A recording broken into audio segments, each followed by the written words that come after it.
The door clicked behind me, heavy, deliberate. I had barely set my briefcase down when she appeared in the hallway, leaning against the frame with that unnatural calm I had grown suspicious of. "He's moving in," she said, voice clipped, almost rehearsed. "If you don't like it, there's the door." I didn't move, didn't respond. My hands itched to grab words I didn't trust myself to say.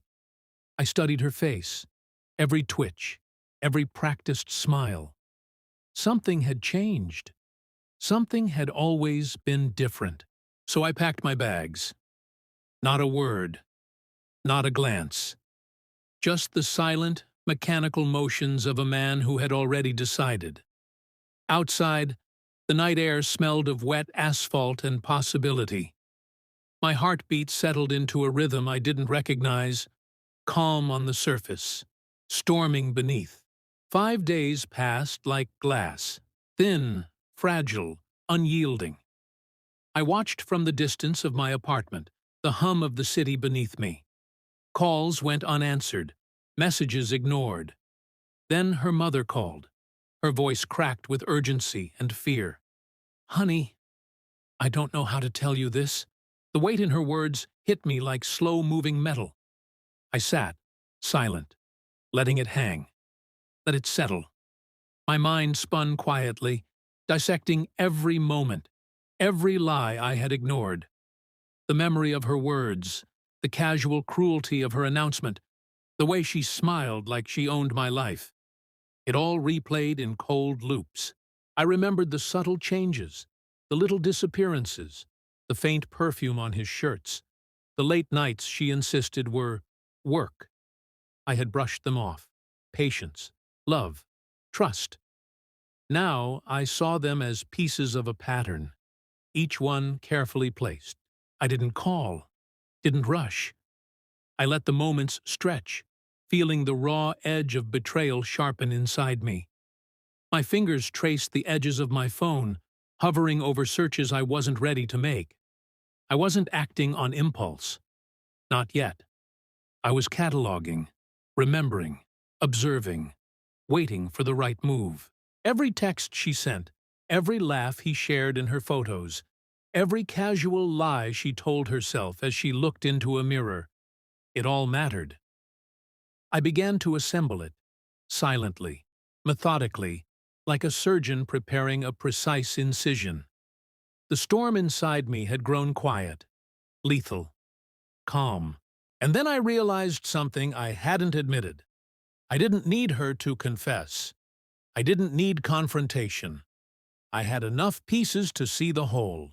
The truth was waiting. I started quietly. Phone records first. Patterns emerged like footprints in mud. Calls at odd hours. Deleted messages. Sudden silences. Nothing rushed. Nothing obvious. Just enough to confirm what my mind had already suspected. I ordered the test. DNA. Not for revenge yet. Only for truth. Watching her live as if nothing had happened, smiling, joking with him in my absence, felt like walking through a hall of mirrors. Each reflection showed her lies, fractured and sharp. I felt calm, eerily calm, as if I were observing a play I had written long ago. The results came on a gray Wednesday morning. I held the envelope in my hand and let it wait. 5 minutes became 10. 10 became 20. Then I opened it. It was as I feared, and as I had prepared for. Everything she had hidden was now in black and white. His presence, her betrayal, the casual cruelty of her choices. They all confirmed what I had already known. Deep down, even before the first envelope arrived. I went home that night. She was there, him with her. The air smelled of cheap cologne and denial. I didn't shout, didn't plead, didn't flinch. I placed the envelope on the table between them. "Read it," I said, voice low, steady. He glanced at me, confused, then at the paper, and his expression changed. Her eyes widened. Not shock, not fear, but calculation. She thought she could navigate this. She thought she had me trapped. I watched them squirm in silence. My hands rested calmly on the table, my body composed, my mind exact. Every heartbeat was deliberate.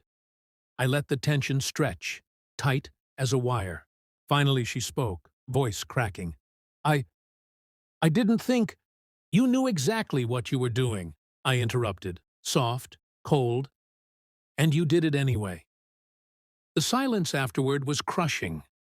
Not a scream, not a fight, just the slow, unbearable collapse of the image she had built for herself.